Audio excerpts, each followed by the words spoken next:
Welcome back to the Denison Forum Podcast. I'm Dr. Mark Turman, Executive Director of Denison Forum and host for today's conversation. The Denison Forum exists to ignite a movement of culture-changing Christians who use their influence to engage the culture in Christ-redeeming ways.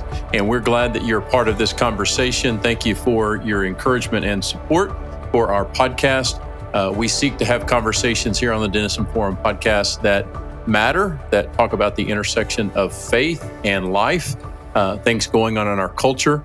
And today we're going to have a big conversation in that area. Let me tell you a little bit about Denison Forum in some other ways. We are primarily a digital ministry that produces Christ-centered resources that help to serve that purpose of mobilizing culture-changing Christians.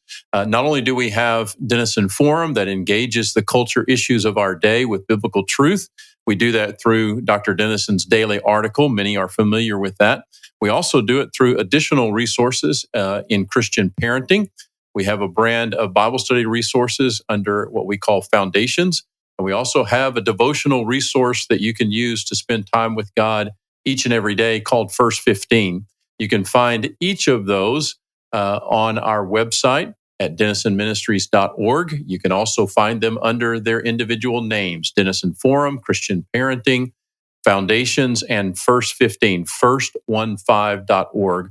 All of those are available. We'd love for you to be engaged with us in those various ways.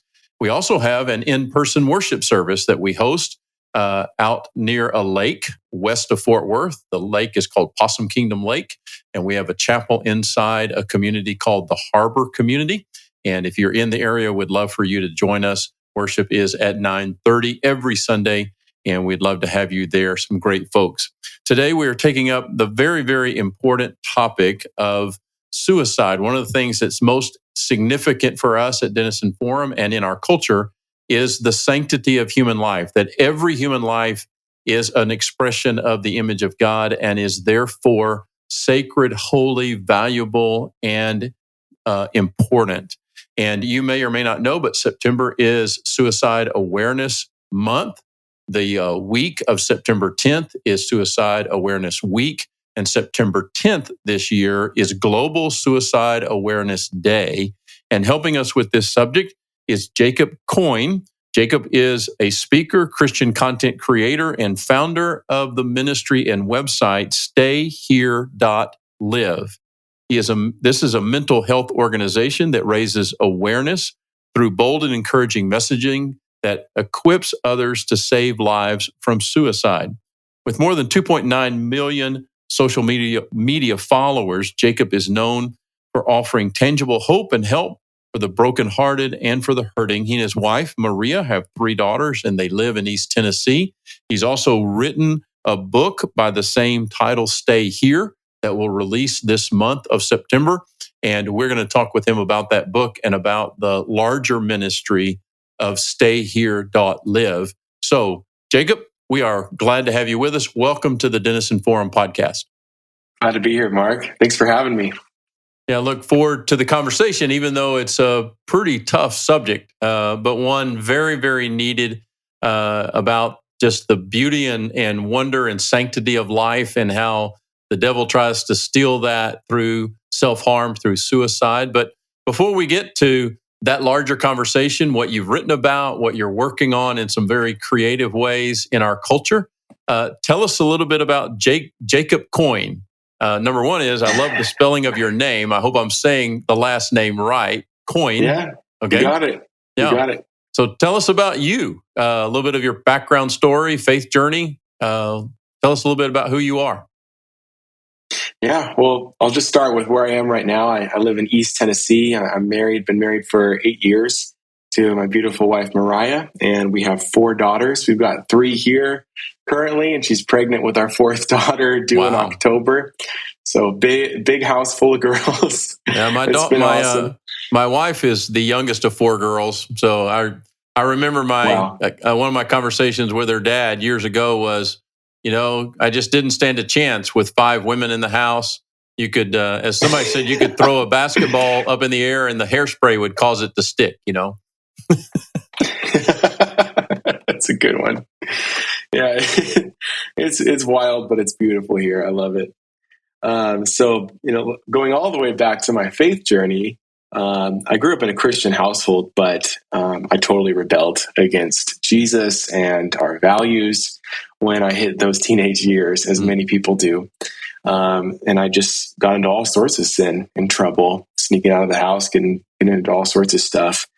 But one day, my dad got invited to a men's Bible study. It was at a house on a Monday night, and when he got home late Monday night, I was playing video games. I was 16 years old playing video games downstairs in the dark. And he gets home, and I'm telling you, there was something different about him when I looked at him. There was something different in his eyes, and it actually scared me. And I began to cry, and I said, "Don't go near me. Don't get any closer to me, Dad." I knew that he didn't even have to explain himself. I knew that he had an encounter with Jesus Christ at this Bible study, and it was going to change everything for me and my younger brother, because if my dad was going to lead our household in the way of Jesus, we would have to make a real choice. Are we going to follow him or not? So when he did get closer to me, he didn't listen to what I said. He's the man of the house. So he's like, "What's wrong with you? What's going on?" I just started to confess all my sins to my dad. And he told me what happened to him. He gave his life back to Jesus, rededicated his life to Jesus at this Bible study, and had a very powerful encounter with Jesus Christ and with the Holy Spirit at this Bible study. So I said, "Can you take me there right now? I need this. I'm empty." And he didn't take me. It was like 10 o'clock at night. So he took me and my brother the next week. And there, every single man in that house looked like my dad. Their eyes were full of love and purity. It just looked like they all knew who they were in Christ. They knew that their sins were forgiven. They had assurance of salvation. They were free men. They weren't, lukewarm, on the fence type of Christians. They were really followers of Jesus. So I raised my hand at the end of the Bible study and I said, "Help me. I want to give my life fully to Jesus. I want what my dad has. Please help me." And a bunch of men came and prayed for me, laid hands on me, and I've been on fire for Jesus ever since age 16. I haven't gone back. That changed everything for me. It was a big deliverance moment for me. A lot of the sin habits and patterns in my life just stopped immediately since that night. And I've been living for Christ ever since. I wanted to be a pastor. Yeah. I knew I was called to preach the gospel from age 16. So that's what I was. I was a youth pastor for a few years, starting at age 20. Really young to be a youth pastor. Yeah. But I started at age 20, and then I was a Bible teacher for 4 years at a private Christian school, teaching the Gospels of Jesus and the letters of Paul to freshmen and juniors. That was an amazing job. I love doing that. I had so much fun doing that. I was also the director of spiritual life, leading mission trips, chapels, all that good stuff. Right. And I thought that was the next step to me being a senior pastor at a church. But in 2015, my uncle took his life, and he was a believer. He even sang and led worship at our church that we were at in Tacoma, Washington. He had Parkinson's disease, and the disease really messed with his mind after years of suffering with it. He started to have hallucinations and all sorts of stuff because of the medication, and he ended up taking his life in 2015. And that was where things really began to start for me. And then being a youth pastor and Bible teacher, seeing students battle with suicidal thoughts, ideation, self-harm, even in Christian schools and in churches, Yeah. I had 2 students in my youth ministry that took their lives. Wow. And then in 2018, I lost a stepbrother to a drug overdose. And in 2018, my wife and I even had our own battles with mental health. It was tough with miscarriages, losing your stepbrother, still grieving the loss of my uncle Greg to suicide.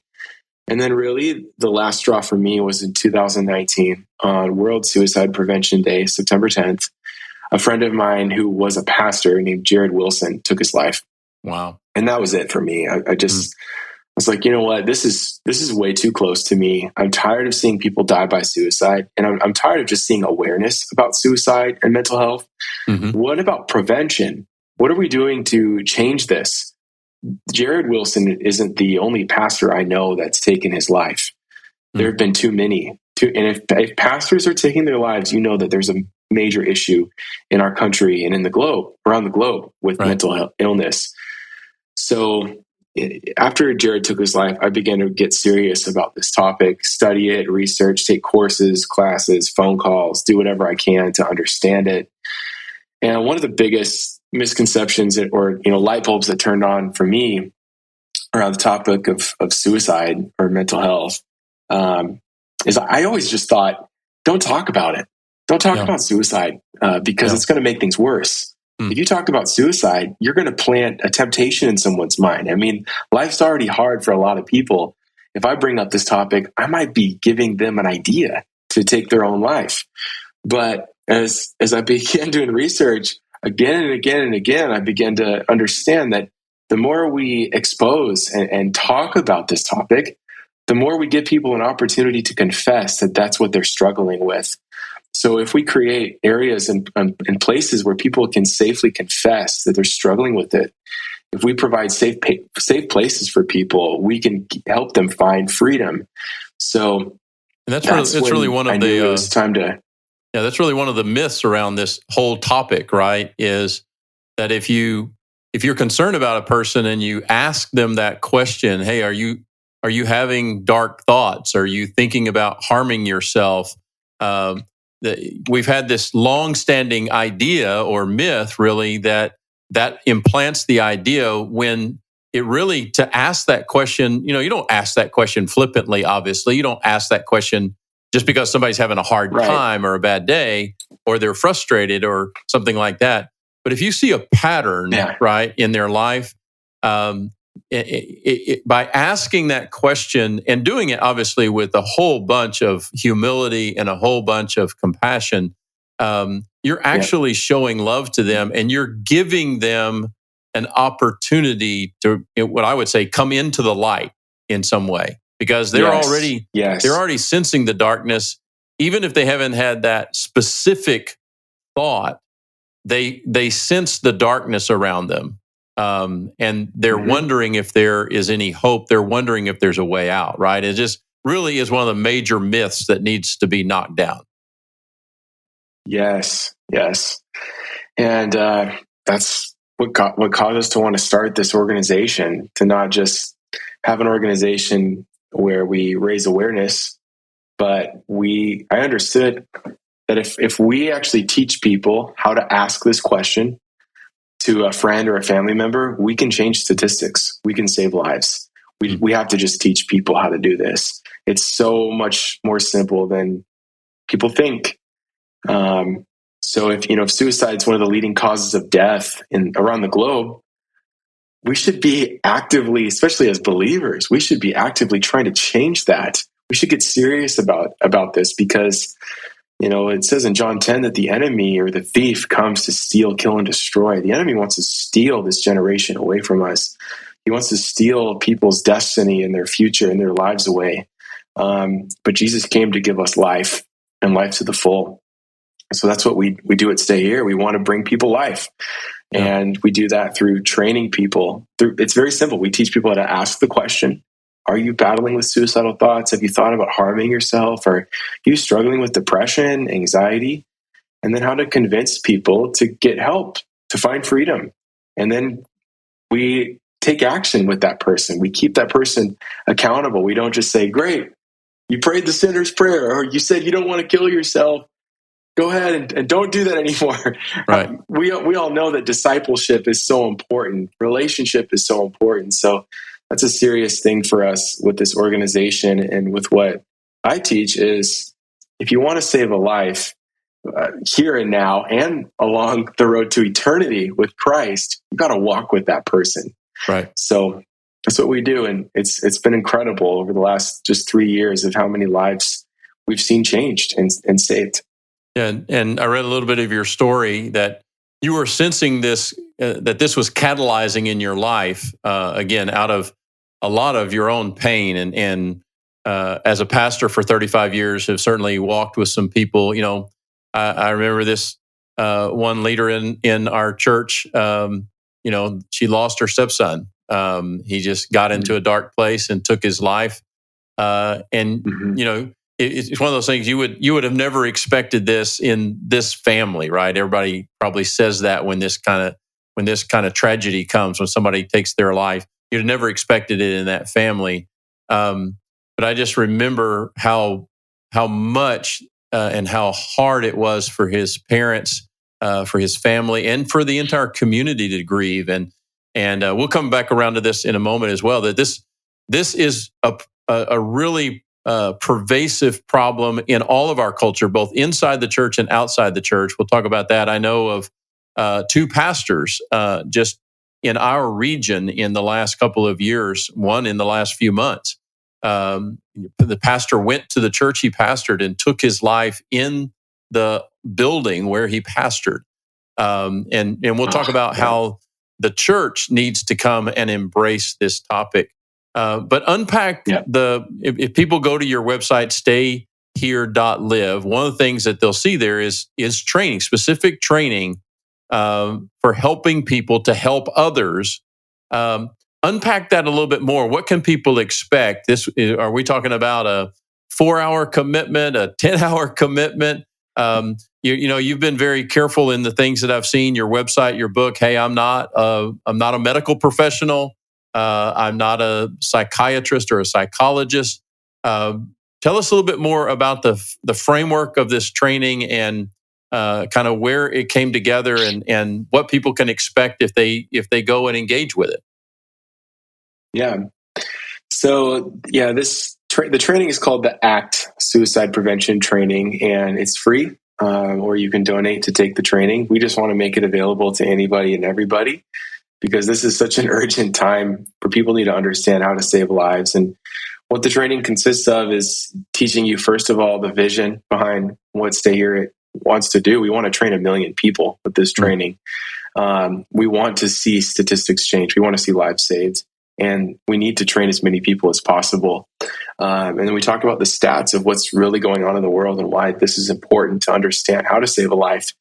And then so if someone is battling suicidal thoughts or self-harm, how do you even find that? So we teach people how to spot the risk factors or the warning signs behind suicide. And then after you find those things, how do you approach someone who's battling those issues? How do you set up a safe conversation? How do you meet with someone and actually ask the question? And what are ways that are good? What are good ways to ask the question? And what are unhealthy ways to ask the question? Are you thinking of taking your own life? So we unpack that, and then we go through that 3-step process of ask, convince, take action. And we took a lot of the stuff that we teach is just straight from the CDC and the statistics and fresh. We're always updating the training because there's new statistics every year or so. And right now, unfortunately, the stats are getting worse. So we need as many people to help with this mission as possible. So that's what you can find on our website. Free training, the ACT Suicide Prevention Training. We also just partnered with BetterHelp Counseling. BetterHelp is a telehealth service. They also have Christian counseling called Faithful Counseling. And our partnership with BetterHelp offers free therapy to anybody who accesses it through Stayhere.live. So on our resources tab, you can click on the tab free therapy, and you could sign up for 4 sessions of free therapy with BetterHelp or the Christian Faithful Counseling, which is just incredible. That was a huge thing that we've been working on because of if there's a school shooting or if there is a suicide in a school, we want to be boots on the ground right there, visiting that school and saying, hey, we want to offer this to every staff member, every parent, every student right away.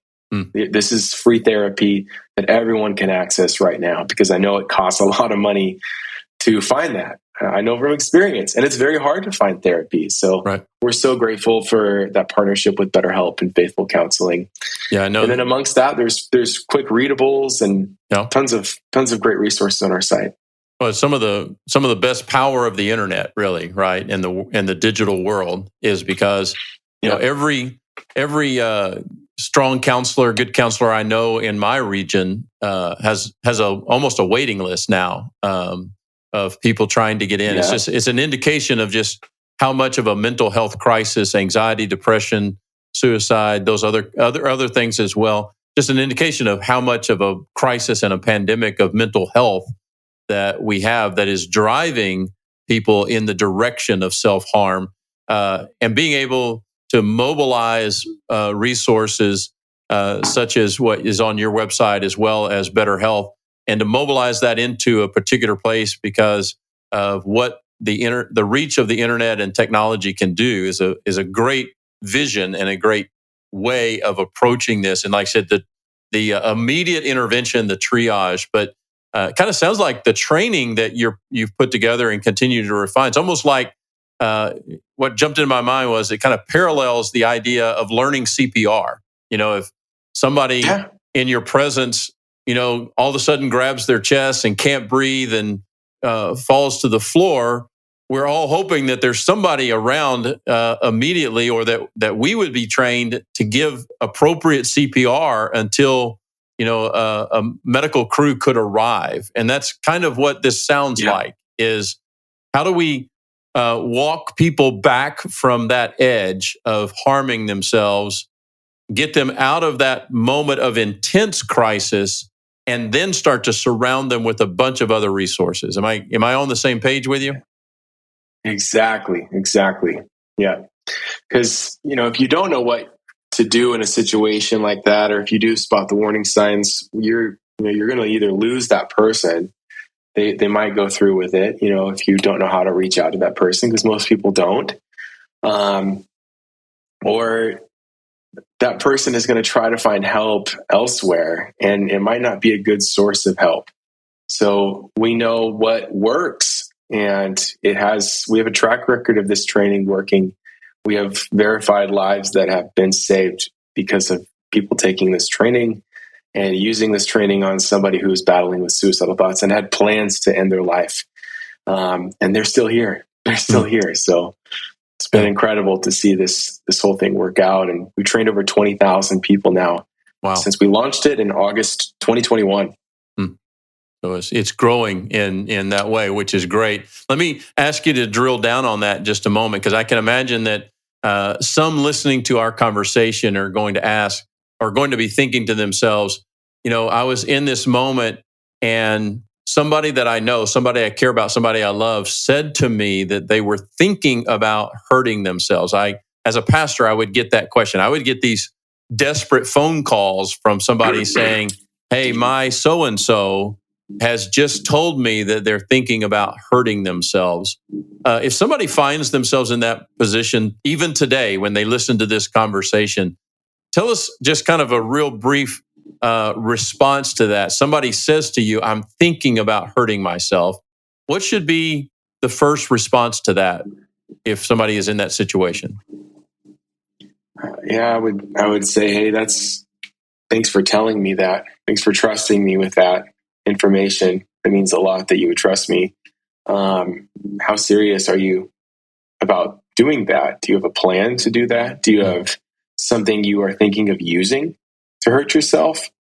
Do you really want to do that? Or can I help you choose to not hurt yourself? And if the person, 4 out of 5 times, statistics tell us that person is going to choose, they're going to say, I want you to help me to live. I want you to help me to get rid of everything that I would potentially use to harm myself. And I need help. What do I do next? So the odds are in your favor if you reach out to somebody in a positive way like that. And I would immediately go to that person's house, or whatever, their car, their house, whatever they have that they've been thinking of using to harm themselves. And I would help them remove that thing. And I would check up on them. And then also in our training, we have resources at the end of the training on what to do next, how to find therapy. And if it's an absolute emergency, how to go through with that. What would you say How can you de-escalate the situation? Mm. So, but those are the first couple of things that I would say. How serious are you? And can I help you choose to not harm yourself right now? Let's cancel that plan right now if you're willing. Right. And over the years, I've gained different pieces of knowledge and training around this myself, and the idea of if that person can articulate to you some specifics of a plan, that does give you an indication of seriousness in their thinking, right? Yeah. And yes. And what we would want to encourage people is that this is hard. This is hard to be in these conversations, and it is scary, and it can be kind of awkward and messy. You know, I've had, you know, we kind of jokingly, flippantly sometimes say this. Well, hey, we took all the knives out. Well, sometimes it is about taking all the knives out of the house. You know, I had a person that was struggling in this way, and we worked with them, got them through kind of the first phases of intense situation. But you know, about 12 hours later, he said, "Hey, can I bring all of my firearms to you, and you steward them for me for a season until I get better?" And I thought, I've never been in that position before, but that's not a hard thing for me to do. I can take possessions of those firearms, and I can put them in a safe place, and I can hold on to them until he and his family, not just him, but until he and his family come back and say, "Hey, he is good. He is doing better. He is in a place of hope and vitality, and he can be it can be safe again for him to, you know, go hunting and to do those things that he might want to do with his firearms." But it was a very surreal moment when that happened, and you just never quite ready for that to actually play out in front of you. But great to be able to do that if you can, right? Yes, that's powerful that person would trust you like that and just give you all that. Yeah, I mean, ministry and people, you know, our lives are messy, and we just have to be willing to get messy in this kind of thing. Talk a little bit, Jacob. Your book describes some of this about how the church just has to find a way to open up and to bring this conversation more to the forefront, both inside the church and out in the communities where the church exists. Talk about what you've experienced, what you've learned from that angle. Oh my goodness, yeah. It's difficult for me at this point to not give a call for this while I'm preaching, because I'm not confident we as a church in America do enough of this. So I like to try to set an example if I'm guest speaking somewhere, to just show the pastoral staff, this is what's going on in your home church right now. So if someone wants me to come and speak on this topic, I'm going to do a call, or if I introduce myself, usually I tell them I lead a ministry called Stayhere, and we focus on suicide prevention and mental health awareness. So I'm going to do a call at the end of this gospel message. If you are battling with suicidal thoughts and ideation, we're going to pray for you. We're going to get you some help. So at the end of the messages that I'm preaching this year, I do calls for, if you have been thinking of taking your life, or if you have a plan, you actually have a date set to take your own life, with every eye closed, I want you to open your eyes, look up, look at me, and raise your hand. Then I want you to look around, and if that was you, and you're going to see that you're likely not the only person in the room. And there's never been just one person. It's staggering. There's many people. There's been times where there's been hundreds of people in one room with plans to end their life. And I can't. It's hard to do that call without crying. I cry every time. But man, just that alone. What I communicate to pastors is doing that step alone has broken so many chains off people, because they feel so seen in a church where they want to feel safe. They want to feel accepted and loved. And for them to be able to confess right there, hey, this is me. I've been battling this. Am I still welcome here? And can you help me? It's huge. And man, so many times, Mark, when people make that confession, they'll come up to me or some of the pastoral staff after, and they're like, just the fact that I raised my hand, had my eyes open, and saw that I wasn't alone, it's like I'm free. I don't want to do this anymore. I don't want to take my life. I want to live. I want to live for Christ. I want to be in this community. So it's not difficult to do this in the church. You just have to bring it up. And you've got to bring it up. Once you understand the severity of how this issue is right now in our generation with fentanyl, drug overdoses, suicide rates, if we don't bring it up, we're going to lose people. But if you give an opportunity, maybe every 6 weeks, you just call it out. Call it out at the end of your message. Hey, if you're here right now, you've been struggling with depression, anxiety, thoughts of self-harm, temptations to take your life, we want to take some extra time after the service, talk with you, pray with you. We want to give you resources. And so that's what Stay Here does with churches. We partner with so many churches, and we obviously trained the pastoral staff with our ACT training. But we're giving more resources than that. We have sermon series that we offer.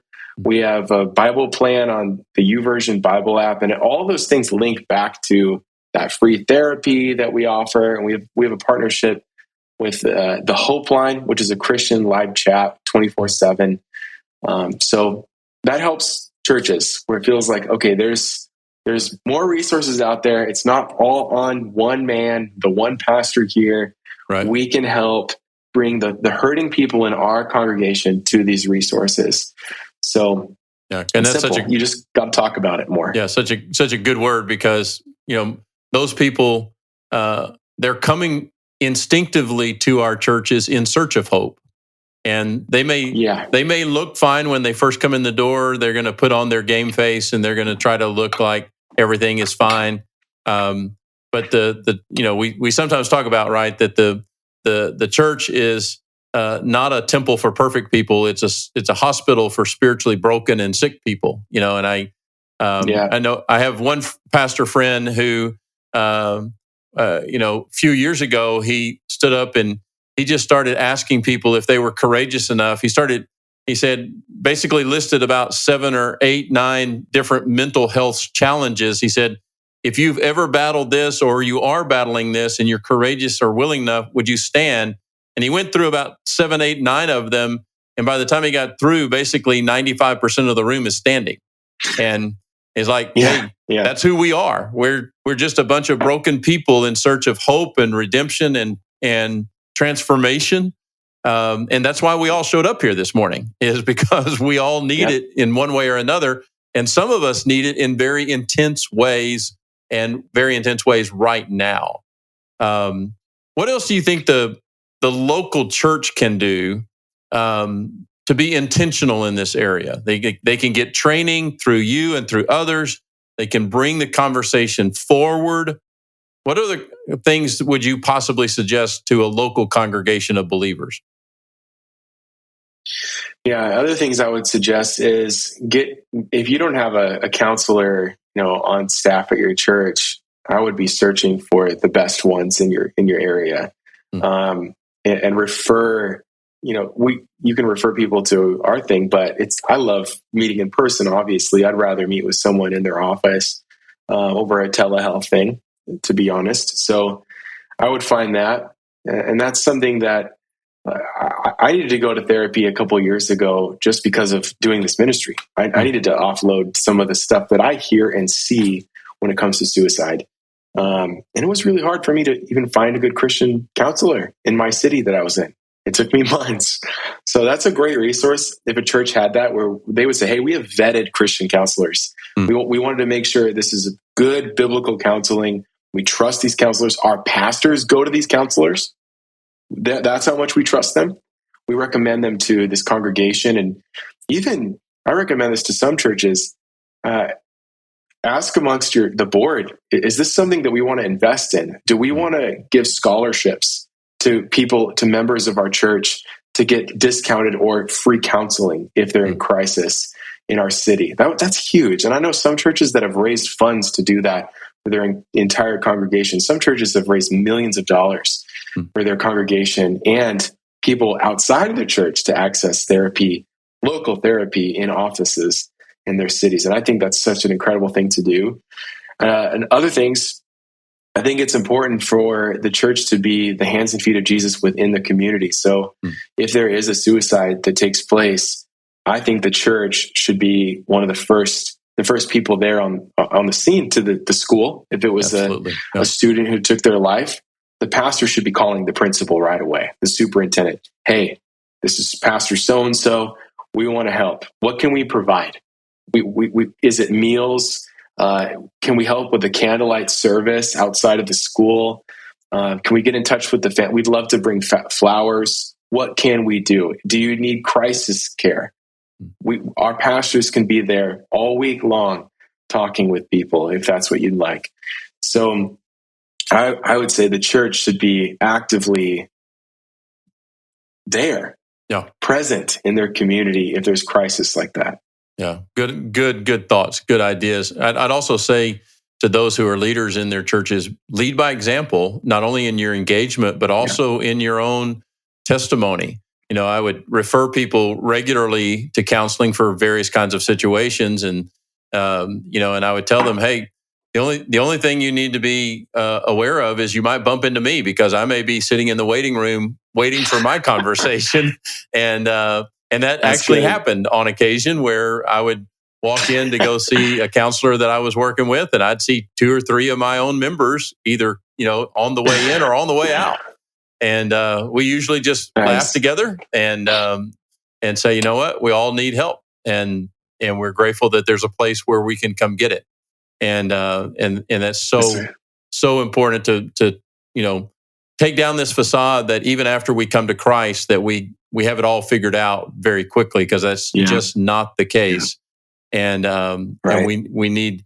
You've done a lot of work in this ministry already. Particularly, there's a not an exclusive focus, but there is an intentional focus on Gen Z, those that are roughly between the ages of 10 and 25. They're in the upper areas of our children's ministry, through our student ministry, into our college and starting life ministry. Why that focus? Why do you print T-shirts that say Gen Z will be suicide free? Why an intentional focus in that area? And again, not to exclude anybody, but why particularly focus on that area? Yeah, that's the biggest focus of our ministry right now, and it'll change throughout the years, but it's the biggest focus because the stats are so telling with that generation. The suicide rates are higher in that generation than any other generation. It's awful what students are going through. It's awful the daily battle that young teens go through. 4 out of 10 teens struggle with suicidal thoughts every single day. And that's when you hear a stat like that, you got to do something about it. We have to help these teenagers. And throughout this ministry, when we started it, most of the stories we were hearing were about teen suicides. And when that happens in a school, it's an epidemic. It happens again and again and again. It's usually when one student takes their life if they're a student at a school, a public school, private school, it just wreaks havoc on that community. It affects so many people, and there's multiple suicides every year because of that one suicide. So we knew that if we can reach students, and statistically, this generation, Gen Z, they are a volunteer generation. They are looking for things to get behind and serve. They're a huge social justice generation. So we just thought if we can create a cause behind this that's easy to get behind, it doesn't take much. Like our training's 40 minutes. It takes 40 minutes to take our training online or in person. If they can do that and understand that they can save a life, we're going to have an army of young people that want to save their own generation. So that's how it's been for us. We have so many people that are ages 16 to 25 that are all about this organization. They're wearing the t-shirts, they're saving lives, they're inviting people to church with them. They're speaking on this topic all over the globe. We have representatives in Norway. We have Spanish-speaking ambassadors for Stay Here. And once they take the training, we just say, go for it. We let them loose. Yeah. Speak on this. Preach on this. Start clubs about this. Do everything you can. So it's been a wildfire over the last 3 years in a good way.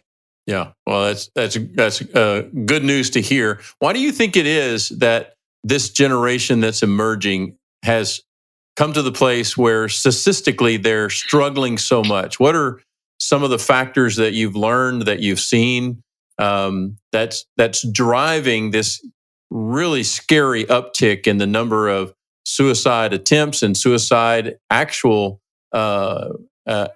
happenings in this generation? What are some of the things that you can see that are driving that? Yeah. Number one, it's isolation. It started with the pandemic. That's an easy one. We all struggle with that and still are. Many people are still recovering from that. So that's number one, the isolation. Number two, purpose. This is something that Viktor Frankl talked about. He was a Holocaust survivor, and his whole thing is, if you don't have purpose, you don't have a will to live. If you don't know your purpose in life, why do you even want to exist? That's what goes on in people's minds. So it's so important to know your purpose and to live for a purpose. And many young people don't. This is statistically, it's becoming a very God is leaving the minds of many people. They're not thinking about church. They're not thinking about Christianity. They're not thinking about Jesus. So if you don't have community, if you don't have God, if you don't have purpose in your life that you're living for, it's hard to keep going. And the average Gen Zer spends about 8 hours a day on their phones watching video content, TikTok, Snapchat, Netflix videos, pornography. And that's something that I didn't deal with growing up. They're getting discipled online by the majority of it is garbage. It's not good. Yep. What they're looking at, what they're consuming. And, we're seeing people who are saying, my purpose is to sell images of myself online for a couple $1,000, an image or a video. This is what people are applauding right now in Gen Z. It's becoming okay to pornify yourself on these websites. This is a career choice that many people are choosing, or to be a TikToker going live stream all day long, doing weird things online for everyone to watch you. This is what people are choosing to do right now, and it's becoming more and more acceptable. I can tell you, I'm an influencer. I have over 1 million subscribers on YouTube, TikTok, 100,000 subscribers on Instagram. It gets old really quick. I don't know if I could speak for everybody, but what the problem with this generation is, everyone needs dopamine. Everyone needs to feel a reward. It's in your it's in your DNA. You want to feel a reward. You want to feel like you did something great. Purpose, right? But all these social media apps that everyone's on all day long, it's crushing them, because they're thinking their brains are being trained to find purpose in a video view, in a video that they make of themselves, exposing themselves, and that crushes you from the inside out. It's demeaning, and it doesn't do anything. It doesn't do anything for me. Seeing all the followers, the likes. Right behind me is this YouTube trophy. You get like a gold plaque for getting 1 million subscribers. It's so funny, when I got that in the mail, I was like, hey girl, here's the golden idol. Here's the golden calf. It's just like, I didn't feel any excitement when I got that in the mail, because I know that my excitement is what matters to me is it's my relationship with Jesus and my family on the other side of this door right now that I'm in. Right. My family. This is what's meaningful to me. And this is what keeps me going. And then the ministry that we lead, that's what keeps me going. But for a lot of people, they don't know what keeps them going. It's a like, it's a round of applause. What happens when you don't get that? Yeah. What happens when people don't like you? What happens when people don't watch your video? What happens when people don't follow you and they don't think you're good enough? If that's all you're looking for, the applause of men, it's going to destroy you. So that's why this generation is hungry for purpose, and Jesus is the answer. He gives you purpose. He gives you life. He gives you something to live for. So, that was a long rabbit trail. No, it's great. It's great, and certainly, technology is in and of itself is just technology. It's not good or bad, but it can be used for either purpose. Yeah. And lots of good information coming out these days about technology and about social media. One of the overarching ideas in there is that this generation, because of the power of a smartphone and access to the internet, that we basically have thrown them into a huge social experiment, and we have no idea where it's going to come out. But some of the things that we're seeing, particularly with depression, anxiety, suicide, are indicating that it's not good. A lot of it is not good. And that we've just decided, because it was here, that it would be a good thing to use it in all of these different ways, and without really stepping back and saying, is this going to ultimately result in something good? And especially in the environment of preteen and teenage life, that is already hard. It's just hard to be a teenager. Yeah. We all know that. Sure. You're trying to find yourself. You're trying to find a group of people to have community with. You're trying to build your identity, and you add technology and social media to that, and it becomes exponentially difficult. And we've entered into this social experiment with no real idea of where it may go or where it may land, and it's ending up hurting a lot of people in a lot of ways.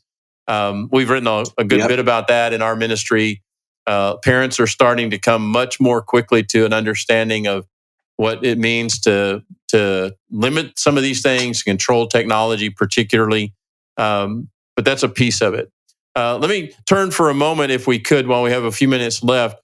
September is Suicide Awareness Month, and September 10th is Global Suicide Awareness Day. And you and your ministry at Stayhere.live have connected to one of the big cultural phenomenons in the United States, the beginning of fall football season, and particularly the launch of the NFL season. Talk a little bit about that partnership and just some of the crazy things that God has opened up for you and for this ministry. And what is that all about? How people can anticipate that they're going to see it?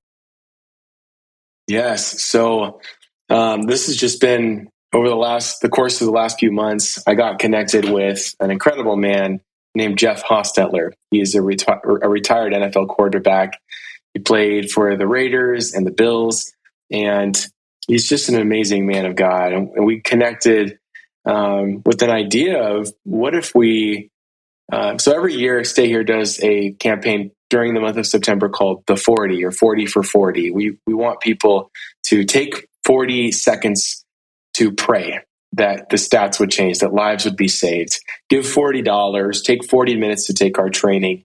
And it's all based around the stat that every 40 seconds someone dies by suicide. So Jeff suggested, what if we got some quarterbacks to make a video together saying, maybe it's a 40-second video.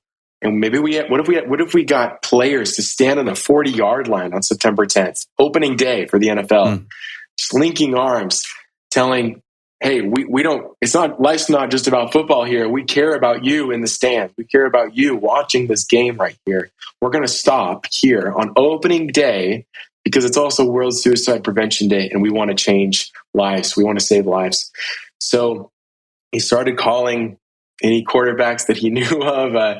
He's not very, once you retire, you don't stay connected with a bunch of quarterbacks. So he has a lot of old phone numbers, and some of them still have the same number. And one after another, people said, yep, I'm in. And they're all just doing this they're doing it for free. No one's getting paid to do this. They're offering their time, which is so unheard of. for a lot of these quarterbacks. This is not like a brand deal that they're doing. They're just giving their time to do this.